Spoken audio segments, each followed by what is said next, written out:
कायदा आणि सुव्यवस्थेवर चर्चा करताना नेहमी एक विषय येत असतो की महिलांच्या संदर्भात या ठिकाणी बेपत्ता महिला किंवा अपहरण झालेल्या महिला अशा प्रकारचा विषय सातत्याने येत असतो. आता आपण जर बघितलं क्युम्युलेटिव्हली 2012 जानेवारी 2012 ते डिसेंबर 2025 एकूण अशा प्रकारचे 1,37,211 मुले व मुली बेपत्ता झाले 13 वर्षामध्ये. या 1,37,211 पैकी 1,31,737 मुले आणि मुली शोधून काढली, त्यांच्या घरी परत गेली.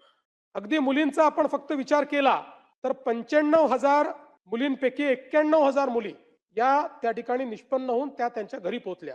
आणि महिलांच्या संदर्भातही आपण जर बघितलं तर 48,278 पैकी 36,581 अशा पद्धतीनं जवळपास आता 2025चा आपण विचार केला तर 75% अशा प्रकारच्या गुन्ह्यांमधल्या महिला या परत आलेल्या आहेत. आणि मी मागेही सांगितलं की याचं 2-2.5 वर्षाचं सायकल असतं, त्यामुळे ते आपण 88, 90, 92% पर्यंत पोहोचतो. आणि आपण याच्यामध्येही साधारणपणे 6-8 महिन्यानंतर पोलीस शोध घेणं बंद करतात. पण आता आपण त्या संदर्भात स्पेशल सेल तयार केलाय, प्रत्येक पोलीस स्टेशनचं यानुसार रँकिंग केलेलं आहे आणि दर महिन्याला हायेस्ट डिटेक्शन या बाबतीत करणारं स्टेशन कुठलं आणि लोएस्ट डिटेक्शन करणारं कुठलं हे देखील आपण चिन्हांकित करतो. आणि म्हणून या संदर्भात एक महत्वाची आकडेवारी मला आपल्याला सांगायची आहे की जर आपण या आकडेवारीचं विश्लेषण केलं तर हे जे बेपत्ता होत आहेत याची कारणं काय आहेत याचंही विश्लेषण केलं, कारण जे परत येतात त्यांच्याकडनं ते समजतं. आता याच्यामध्ये 56.86% म्हणजे 57% ज्या बेपत्ता होणाऱ्या मुली आहेत त्याचं कारण आहे प्रेम प्रकरण, ज्याच्यामध्ये मग काही लव जिहादची प्रकरणं देखील आहेत.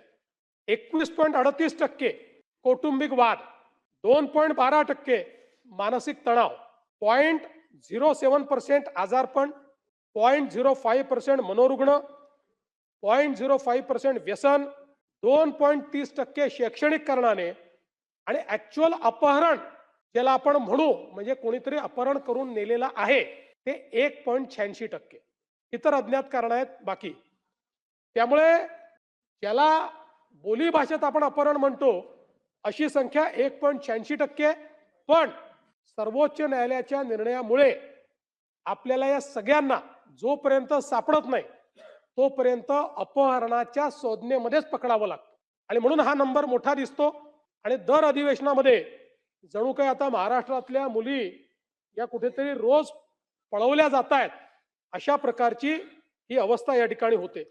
आणि महिलांच्या संदर्भातही 38% प्रेम प्रकरण, 37% कौटुंबिक वाद, 0.36% शैक्षणिक, 5.29% या ठिकाणी मानसिक तणाव, 0.66% मनोरुग्ण, 0.75% व्यसन, 1.15% आजार आणि तेवढंच जवळपास 1.5% हे ज्याला आपण बोलीभाषेत अपहरण म्हणतो तशा पद्धतीनं त्यांचं अपहरण होतं. आणि म्हणून मला या निमित्ताने सांगायचंय की हे जे काही आकडे आहेत या आकड्यांच्या संदर्भात माध्यमं देखील ज्यावेळी न्यूज तयार करतात त्यावेळी समाजामध्ये यातनं कुठेतरी एक भीतीचं वातावरण तयार होतं. आणि म्हणून पुन्हा सांगतो, अपहरण ही संज्ञा देण्याकरता जोपर्यंत त्या सापडत नाही तोपर्यंत सर्वोच्च न्यायालयाने सांगितलेलं आहे. आणि म्हणूनच यातल्या जवळपास 90-92% आपल्याला 1.5-2-3 वर्षात निष्पन्न होतात, त्याच वर्षात 75% निष्पन्न होतात. अशा प्रकारची परिस्थिती आहे. बलात्काराच्या संदर्भात देखील आपल्याला याची कल्पना आहे की जवळपास 99% ते उघडकीस येतात. आणि मी यापूर्वीही सांगितलेलं आहे, याही वर्षी तीच परिस्थिती आहे. ओळखीच्या व्यक्तीकडून झालेले बलात्कार एकूण बलात्कारामध्ये 99.31% आहे. 99.31 म्हणजे अनोळखी बलात्कार हे कमी आहे. समाजामध्ये स्त्रियांना ज्या परिस्थितीला सामोरं जावं लागतं त्याचं हे उदाहरण आहे की कुठेतरी त्यांना लिव्हरेज करून दबावामध्ये आणून किंवा वेगवेगळ्या पद्धतीनं स्त्रियांचं शोषण हे आपल्या समाजामध्ये होतं. आणि म्हणूनच सातत्याने 2012 नंतर एकही वर्ष असं नाही की ज्या वर्षी बलात्कार या संज्ञेखाली म्हणजे जी नवीन डेफिनेशन आहे त्या संज्ञेखाली जे गुन्हे रजिस्टर होतात त्याची संख्या सातत्याने वाढते. पण ती वाढत असताना समाजामध्ये आता लोक ते नोंदवत आहेत, हेही महत्वाचं आहे. कारण जवळच्या व्यक्तींनी केलेले हे जे गुन्हे आहेत, हे यापूर्वी कदाचित घडत असतील, पण समाजाच्या दबावामुळे, परिवाराच्या दबावामुळे कदाचित ते नोंदवले जात नव्हते. आणि मला या ठिकाणी सांगितलं पाहिजे, की बलात्काराच्या केसेसमध्ये 60 दिवसाच्या आत चार्जशीट करणं, हे आता 92% केसेसमध्ये आपण केलं आहे. 92% केसेसमध्ये. आणि आपल्याला माहिती आहे आता कोर्टही या संदर्भात फास्ट करताय.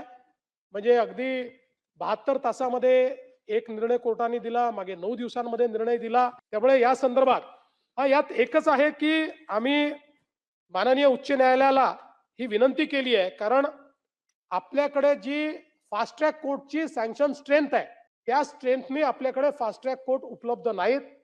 फास्ट ट्रॅक कोर्टचं इन्फ्रास्ट्रक्चर आपण दिलंय, पण ते नेमण्याचे अधिकार हे माननीय उच्च न्यायालयाचे आहे. मी 2 वेळा त्यांना पत्र लिहिलेलं आहे. CJCM मीटिंगमध्ये त्यांच्या लक्षात आणून दिलं, की फुल स्ट्रेंथने आमचे फास्ट ट्रॅक कोर्ट्स हे तुम्ही जर सुरू केले नाहीत, तर महिलांना विशेषतः न्याय देण्याच्या संदर्भात कुठेतरी आम्ही मागे पडतो आहोत. आणि त्याला आता मागच्या काळामध्ये त्यांनीही माननीय चीफ जस्टिस साहेबांनी आता ही प्रक्रिया आम्ही तात्काळ पूर्ण करू असं सांगून त्या ठिकाणी ते फास्ट ट्रॅक कोर्ट सुरू करण्याच्या संदर्भात सुतोवाच केलाय.